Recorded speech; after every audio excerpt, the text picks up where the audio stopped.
Hi guys, good evening. Ayan, nagluto si Habi ng angkaki yakisoba. Ayan. Luto ni Habi. Ayan, at saka gumawa siya ng tawag ito, skimong. Ayan, ito lang salad, tsaka karaagi, angkaki soba.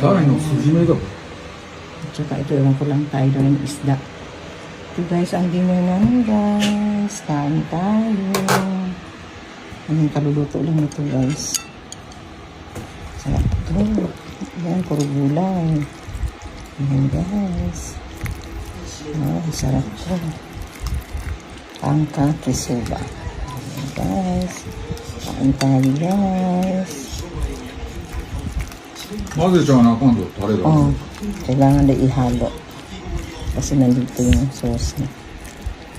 Ayan guys. Kain na si Inday. Thanks for watching. Wow, sarap daw.